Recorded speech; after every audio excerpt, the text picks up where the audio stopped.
Are you looking for a fun way to win up to 25 times your money this football and basketball season? Test your skills on Prize Picks, the most exciting way to play daily fantasy sports. Just select two or more players, pick more or less on their projections for a wide variety of stats, and place your entry. It's as easy as that. If you have the skills, you can turn $10 into $250 with just a few taps. Easy gameplay, quick withdrawals, and injury insurance on your picks are what makes Prize Picks the #1 daily fantasy sports app. Ready to test your skills? Join the PrizePicks community of more than 7 million players who have already signed up. Right now, PrizePicks will match your first deposit up to $100. Just visit prizepicks.com/bluewire and use code BLUEWIRE. That's code BLUEWIRE at prizepicks.com/bluewire for a first deposit match of up to $100. PrizePicks, daily fantasy sports made easy.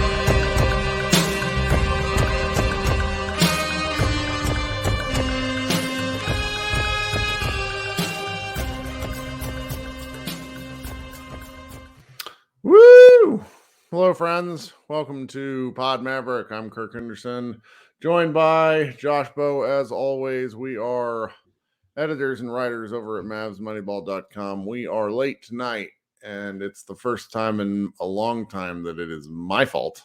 So I'm sorry about that. We always guess when we schedule one of these live, and my son was annoying at bedtime and took a little longer to finish what we were reading. So, Josh, how are you? Oh, hey, I'm doing all right. I know how you feel with the bedtime. We talk in Slack about bedtime. That's just a fun phase for any little one. So I don't know. We're here. We got to talk about some stuff, I guess. I don't know. What do you want to talk about first? So, I mean, there's not much to really talk about. No, I'm putting it all on you. Yeah, so news, like Mark Stein broke the news that Luka was basically re-upping with Brand Jordan. I guess makes sense. You know, he's got two distinct shoes at this point. He's had a couple of specific, like a couple of Jordan colorways that were like the Luka Doncic one. I own this one gaudy pair that he wore during the rookie sophomore game. I want to say it was from his rookie year, but overall the Luka shoes have been pretty fascinating in the sense of you see them a lot of places. They're very popular with kids. I mean, granted I live in the Dallas area, so maybe we're probably a little bit biased in that regard, but right.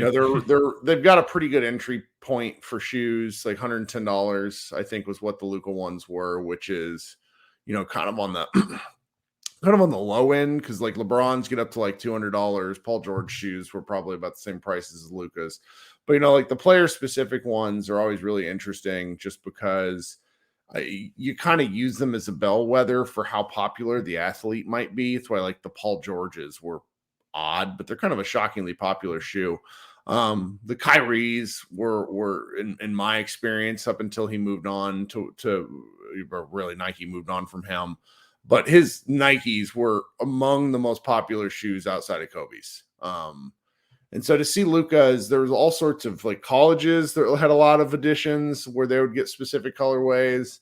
And then there's that great Twitter account, Luka Don Kicks, that has a lot of cool stuff about the shoes. And I don't really necessarily know what it means, other than the fact that I think that Luka, quite understandably, has a reverence for Jordan specifically, and it's a little thing, but when we've seen a couple of really incredible Luka Jordan interactions.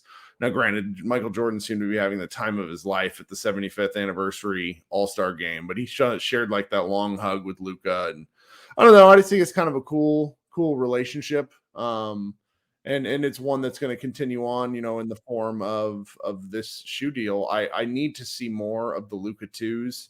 From what I've seen from people who have them, they are really nice. Like Dalton Trigg is, big guy like us, and he likes like the wide, like they're a wide shoe, but they're not quite as heavy as like a LeBron. So, it's nice. I like the brand affiliation. I don't know, like I'm just of the age where Nike really started to break through in like a pop culture-y way when I was in middle and high school. And I'll never, even though I've owned some different stuff, like I'll always be kind of a Nike guy. And obviously, like That's I think me Nike, too. yeah, like Nike owns brand Jordan, I'm pretty sure. Yep, they Or do. at least and so it's like it's kind of like an independent subsidiary. Some of the stuff brand Jordan does, I'm like, oh, it's ugly. But I've liked what they've done so far, and that's just, that's enough for me. Yeah, I wonder if this is I'm curious, like re-signing with Jordan, because he's pretty much their guy.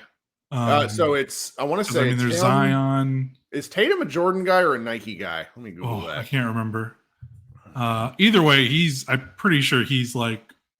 They're Jordans. So Team Jordan has been getting a lot, like, because the Ja Morants are Nikes, but so you got Zion, you have like that's a pretty good three-headed beast like there in terms of popularity. Yeah, and I wonder if like I don't notice, like, I don't notice guys signing with Nike lately. I wonder how much of that is like because like Nike is LeBron. Well, there's no point. Like, why would you sign with Nike? Because it's all Nike doesn't promote their athletes. If we're being quite candid, like when 10, 12 years ago, Nike, like, do you remember? I mean, Dirk was a Nike athlete, and you wouldn't have known it. They used to do incredible ad campaigns around their athletes, and now Nike just doesn't really advertise athletes. And that may be because they have such market dominance that they don't care. I'm realistically not the guy to speak on this. But I like the stuff. Like I started to get really into shoes after going to Summer League. But it's fun to consider. I think it's good for Luka, more money in his pocket, more, if he's with a company that he's happy with, then good for him.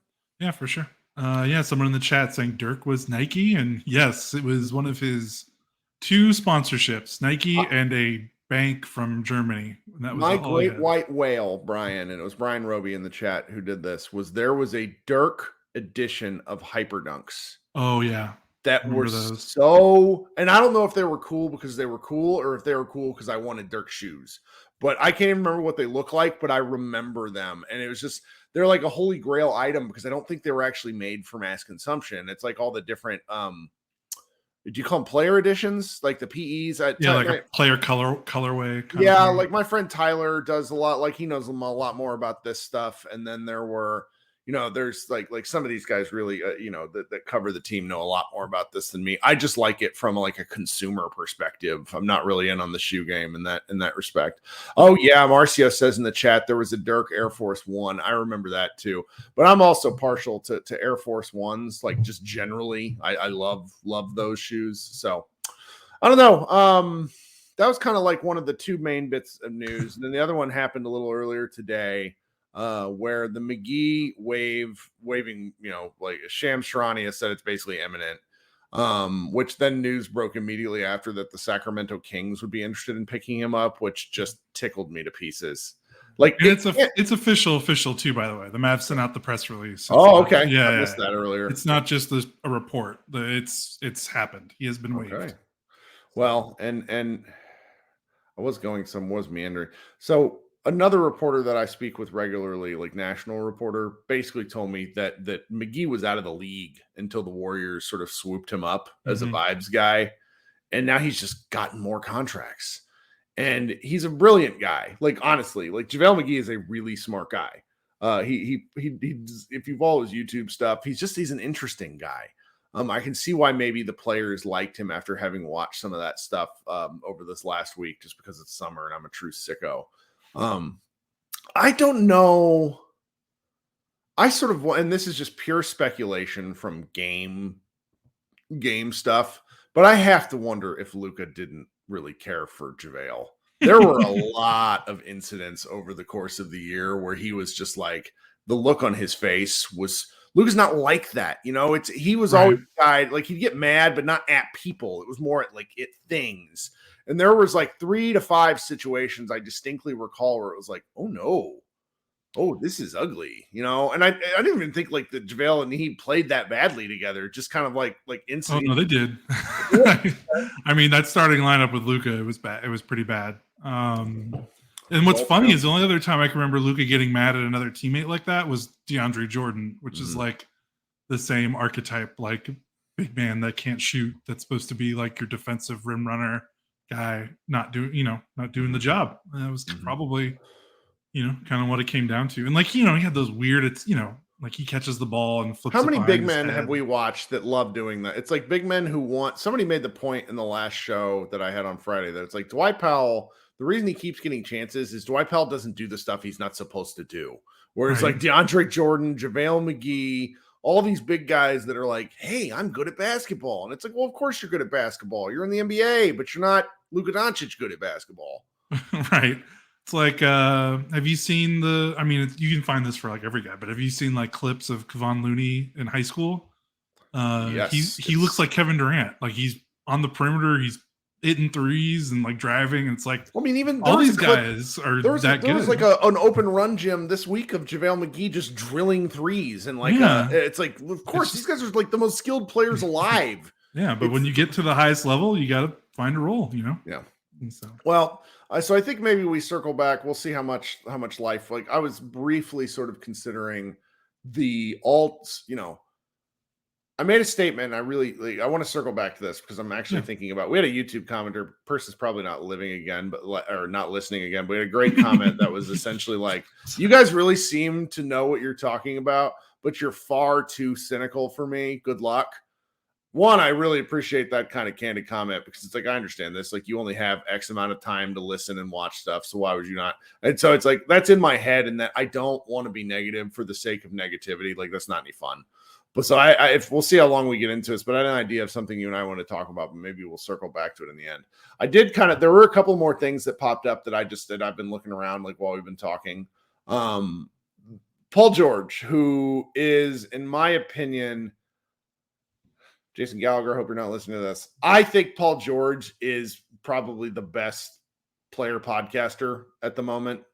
He does like, he seems to like ask really blunt questions and say, and he's an active player. And frankly, he's a higher level of star than JJ Redick was. But I just like, and granted, that's like the top two. There, a lot of these players are actually, it shouldn't be a surprise. They're charismatic guys, but Paul George had some interesting things to say about Luka. One of which that he's like talking about how nasty of a trash talker Luka Doncic is. Like wouldn't repeat some of the things that Luka said during trash talk, which incredible. Love that. And then the second thing that he said is he says, shit, Luka's the GOAT. Luka's not next up. Luka is now. Like Luka is for real now. And I find that interesting because Luka has destroyed Paul George. Like if there's a superstar defender, and so I think it's kind of like, I think it's like really cool. That it's just like you didn't have to say anything like that. And just to be kind of that candid about it, because it's like somebody beats my ass. I'm not really sure I'm going to be like, hey, that guy really good at ass beating. But I just, that level of like openness from a guy. Somebody said in a group chat that I'm in, it's like, is he doing the Grant Williams thing where he's just like, hey, I'd like to play in Dallas, which I thought was great. Yeah, Brian in the chat says he's a really good conversationalist who doesn't let his ego get in the way of good conversation, and that's a fantastic summary, Brian. Thank you for that. So I wonder if you talked about like you don't know if someone whooped you and you'd be willing to give them praise afterwards. It probably helps though that the Clippers still won each of those playoff series that they played. If the Mavericks had beaten them in one of those, I don't know. Maybe his tune is a little different. Sure. But yeah, you got a front row. Like, I mean, him and Kawhi Leonard, it was like, oh, those are like two of the best wing defenders in the league. And he went through them like Swiss cheese. Like it was just, that's kind of something with Luka is usually like, guys aren't watching Real Madrid. Like, it's one of those things where they don't know until they know. Like, Draymond was a similar way where I think he didn't, he had a lot of praise for him after he played him. I think these guys, it's one of those things where it's like, well, who's this kid from Slovenia? Like, they don't know where Slovenia is. Like, I mean, they don't know where Slovenia is. They don't, they just know he's some kid from Europe. Like, and then you don't know until he plays. And it's like, okay, is he a flash in the pan? And now it's like, okay, this is real. This is happening. So it's just kind of different for a guy coming overseas compared to like guys coming up in America, AAU. Like, there's just a different paths of getting that kind of recognition or level of respect from your peers. Yeah. It's just different. All right. So before we move on to kind of the second half of the show, we'll talk a little bit of World Cup. I wanted to first, ask folks who haven't to go ahead and like the stream if you can down at the bottom. We're inching closer to regular season, and I sort of can't wait. I'm like at once terrified, but also can't wait to get back on our grind because I am more productive in my regular life when I know I have to do this stuff. And I end up being more exhausted, but I'm really looking forward to the regular season in a way that I'm looking forward to writing and seeing what the people at Mavs Moneyball come up with. But if you guys, like this show, we record after every game. We record, and then and sometimes Josh joins. I record kind of a interview show, bring people up on here just like Josh, because the software is really easy to use. You can do it from your phone or a computer, and just talk ball.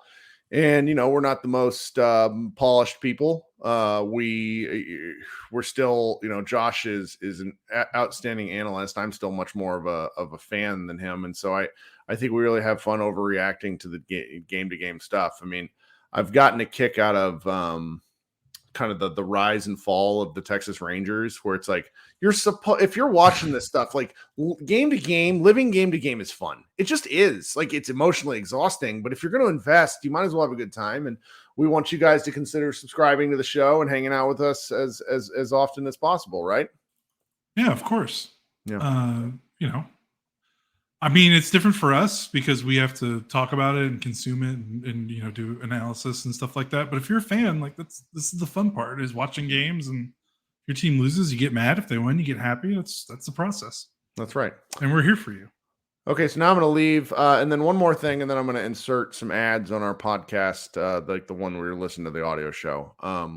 If you are listening on the audio show, if you could do us a favor and actually not fast forward through the ads. We get paid through ad impressions, and it's a little thing, but 15, 20, 30 seconds more out of your podcast day, if you could just listen to those, we would very, very much appreciate it. We'll probably be doing some more live reads in the future. And if any of our listeners at all out there are interested in sponsoring our YouTube show here, we can do that. We are open for that. We can do lots of different things. Tell if you know anybody that's interested in that sort of advertising, just let us know here. All right, so I'm going to insert our podcast ads here, and then we'll be right back after a short break. We're driven by the search for better. But when it comes to hiring, the best way to search for a candidate isn't to search at all. Don't search, match with Indeed. If you need to hire, you need Indeed. Indeed is your matching and hiring platform with over 350 million global monthly visitors, according to Indeed data, and a matching engine that helps you find quality candidates fast. Ditch the busy work. Use Indeed for scheduling, screening, and messaging so you can connect with candidates faster. And Indeed doesn't just help you hire faster. 93% of employers agree Indeed delivers the highest quality matches compared to other job sites, according to a recent Indeed survey. One of the things I love about Indeed is it makes hiring all in one place so easy and streamlined so I can spend more time on the rest of my business. Leveraging over 140 million qualifications and preferences every day, Indeed's matching engine is constantly learning from your preferences. So the more you use Indeed, the better it gets. Join more than 3.5 million businesses worldwide that use Indeed to hire great talent fast. And listeners of this show will get a $75 sponsored job credit to get your jobs more visibility at Indeed.com/Blue Wire. Just go to Indeed.com/Blue Wire right now and support our show by saying you heard about Indeed on this podcast. Indeed.com/Blue Wire. Terms and conditions apply. Need to hire? You need Indeed. And thank you for dealing with that, YouTube listeners. But, this is just the way these sorts of things go. So we're going to talk about the World Cup, which there's a lot of stuff we can talk about. So Christopher Gardner in the chat says, can you talk about Shea? And yes, I can talk about Shea. So, Josh, have you seen what this guy has done in the World Cup? I'm going to be honest with everyone. I have not watched a single minute of World Cup basketball. So it's on ESPN Plus, and I don't have it, and it's one of those things where I cannot justify. Well, it'd be one of those things where I can maybe make the justification if I didn't also have to wake up at like 4 a.m. Okay. Well, I'm not going to be up. It doesn't matter. Don't worry. Some of these games are on at 7:30 to like 7:30 to 10. I'm not going to watch. You're still not coherent. Yeah, because I've got that's dropping kids off at daycare, and like by the time I'm usually not like settled like until maybe like 9 or 9:30, Sure. And maybe there's some games going on. Well, and the games will continue on, and they'll continue to get tighter. So we're still in world play. So, but I've watched some highlights, and I've seen that Shea is kind of he's that dude. Shea didn't score any points in the first half of one of their games and scored 31 in 20 minutes because these 10-minute quarters are what they are. It's interesting. Of course he would say this, but Theo Pinson said as recently as like today on his podcast that Luka has been unquestionably the best player in the World Cup. It is a question. Shea is doing outrageous stuff. Now, I clearly still think Luka is better, but this Canadian team is detonating on teams. Like they're just running through, and Dwight Powell's a part of that. Yeah, Dwight Powell's starting for a team that's playing well. What do you know, guys? He's setting good screens and making things happen for his team. He still does. This is my favorite part. For people who are less familiar with Dwight Powell on Twitter, they're like, what is that guy doing at least once a game? And I'm just like, welcome to the Dallas Maverick experience. Because that, like, for every good Dwight play or every 10 good Dwight plays, you get one just like boneheadingly, or like just head shakingly awful boneheaded play. And they're just incredibly weird. Yeah, Christopher in the chat says, imagine if they had Jamal Murray and Andrew Wiggins. And I'll tell you what, those two are probably mad they're not there right now. Yeah, they look great. It's really something. It's really something. There was like this. Now, I don't want to have this discussion because I don't want to piss off international viewers, but there was like this brief discussion during the week about like this American track star who no, just kind of like he meandered into the discussion.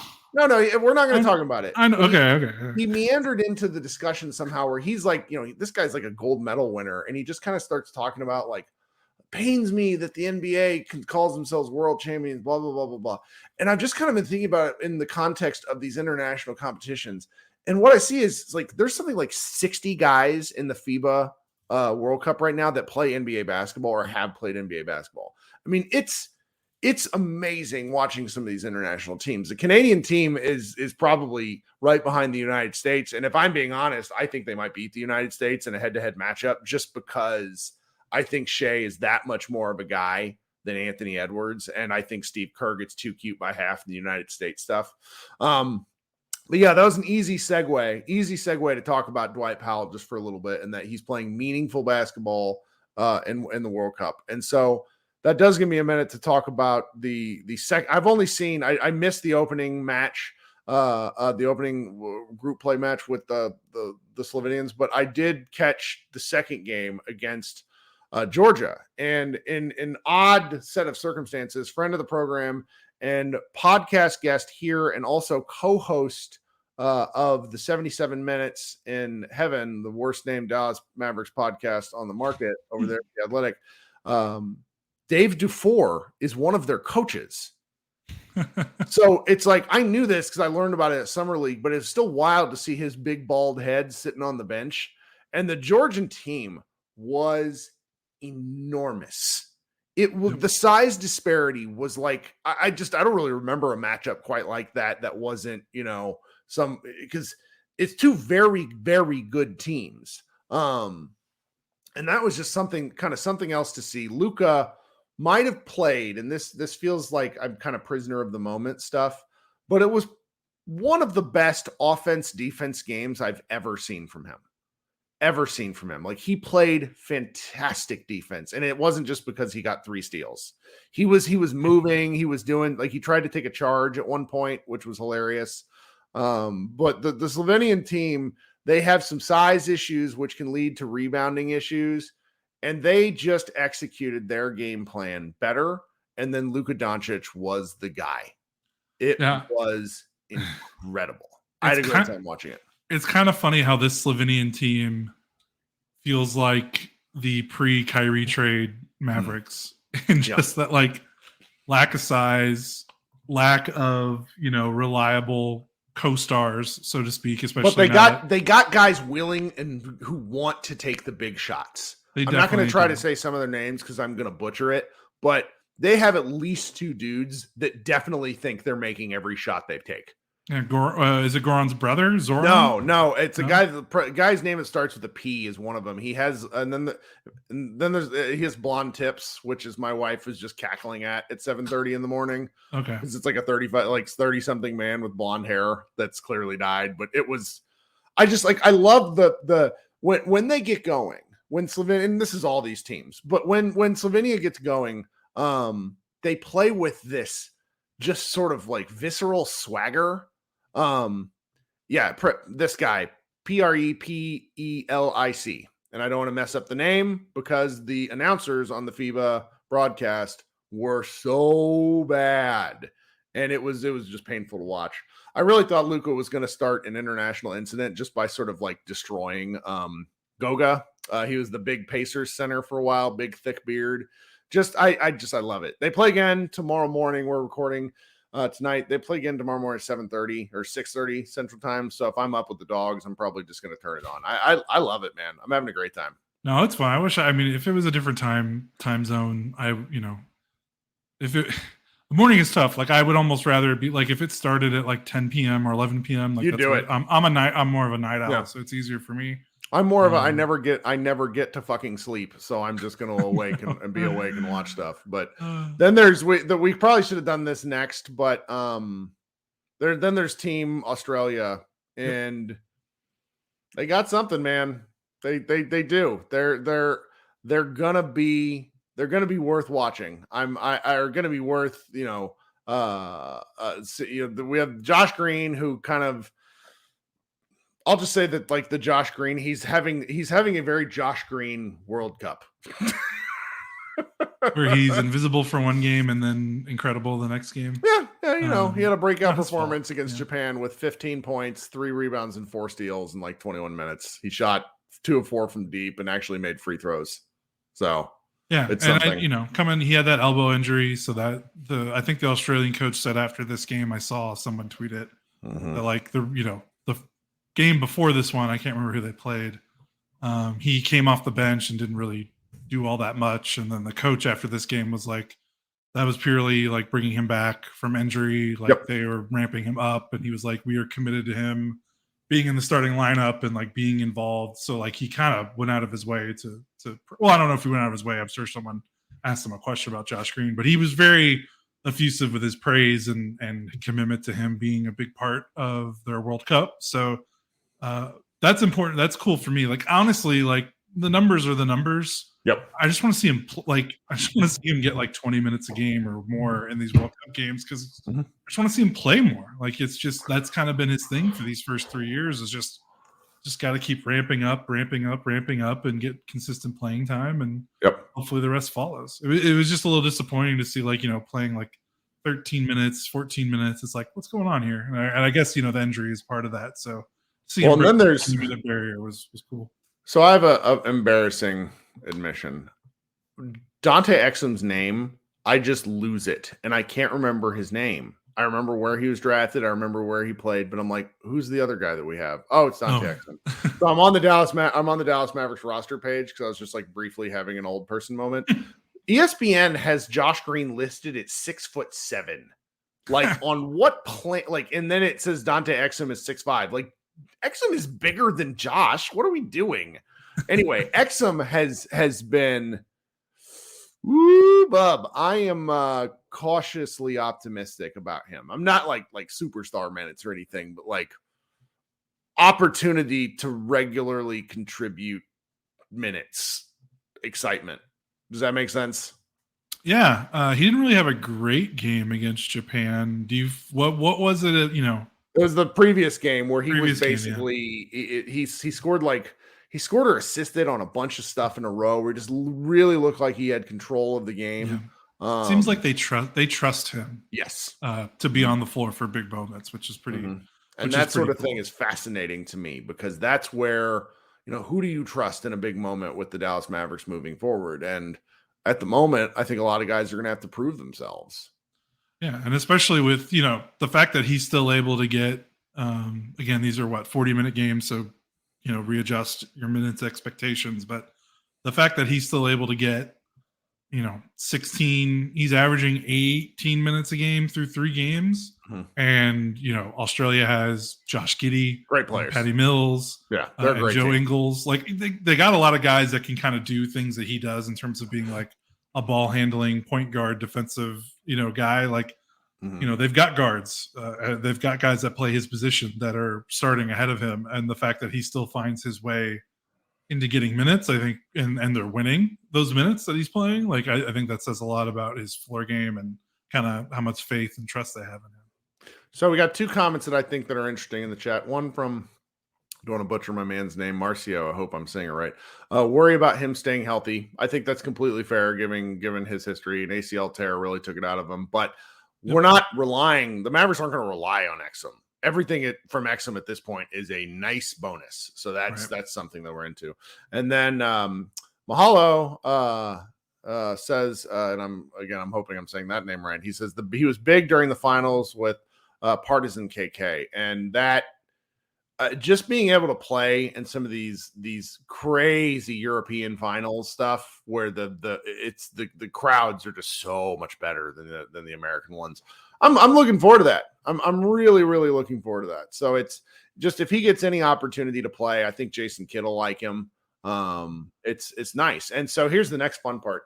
I don't know if this is still the case because the way this group seedings play, when they go into the next round, there is an opportunity that Luka plays Australia, which I might make you wake up for that one just because get to see Luka on live television do like the "I am the captain now" like thing to Josh Green on television.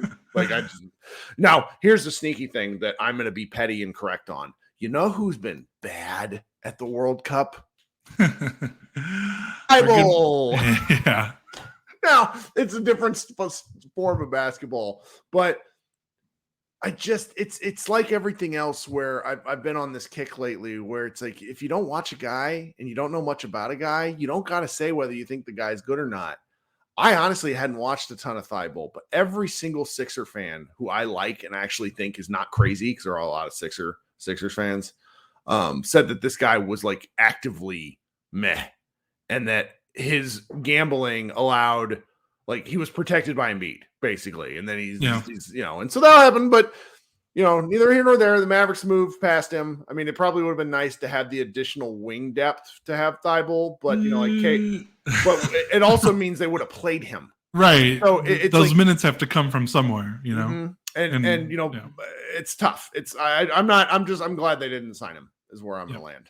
Yep. Me too. I mean, just like I said, more for the love of God, like they're going to probably extend him soon. Like, you have to shit or get off the pot with Josh Green in terms of him being like your starter, like that you want to commit to going forward. Either That's that true. or you have to trade him.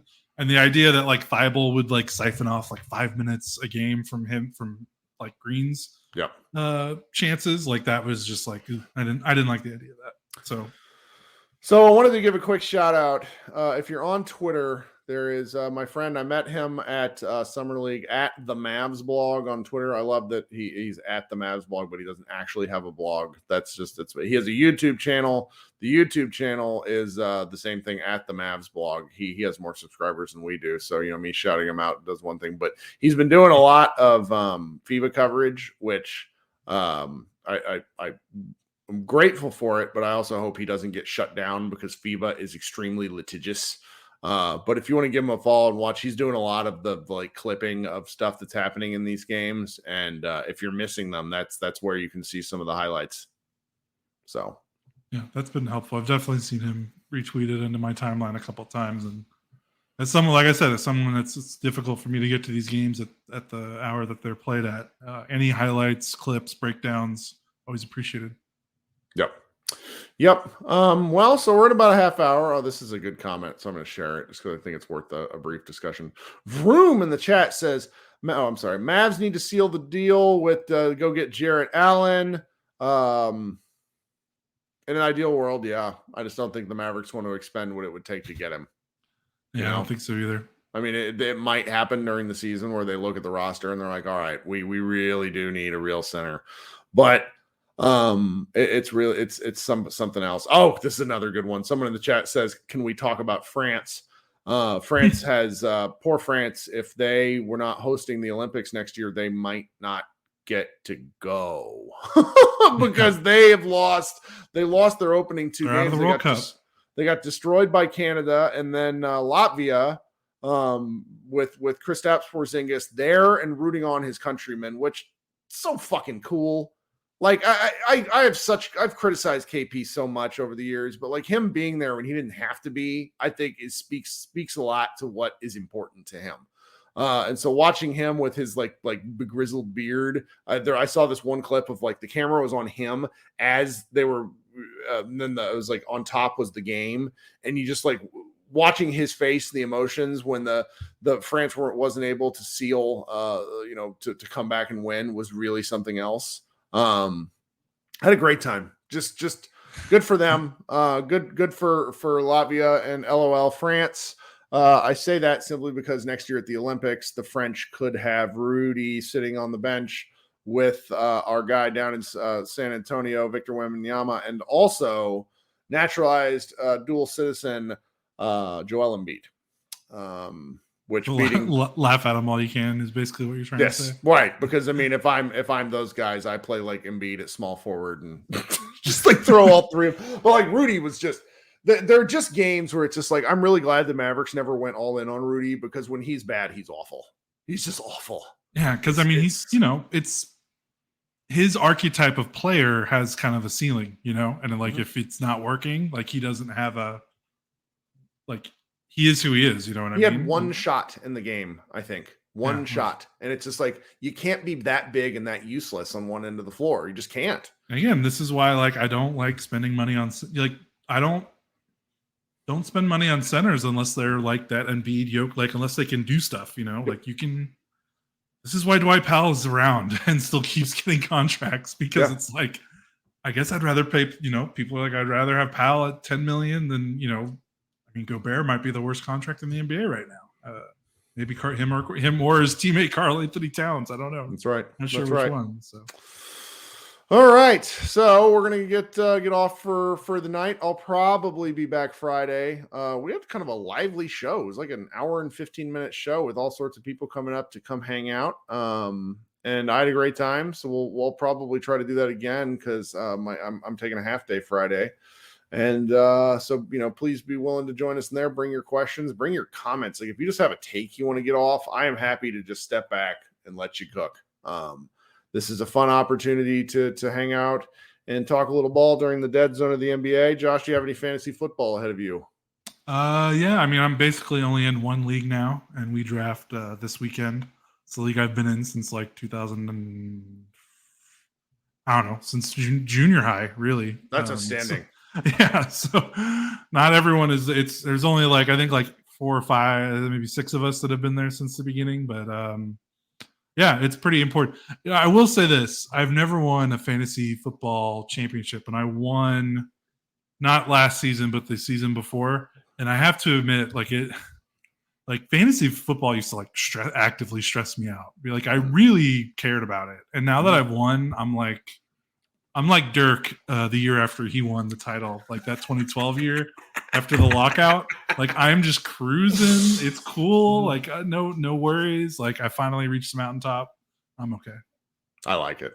I'm ridiculously addicted, and I don't have the Oh, time. Like, my it is wife is addicting. so mad at me because I had drafts this week, and like we're starting a kitchen renovation, and so it's like there's all this other stuff going on, and I'm like, my dog just started like wanting to play, throwing herself at my computer when I was trying to draft, and I like mistakenly picked Jonathan Taylor in the end of the first round because Oh the dog no. was going nuts, and I just didn't have time, and she's like, it's just stupid fantasy football. I'm like, yeah, but you've seen how I get about basketball in which I'm not playing in. So it's like, why does this not surprise? Anyways, I think that's about it. So we'll get on out of here and let people get back to their evenings.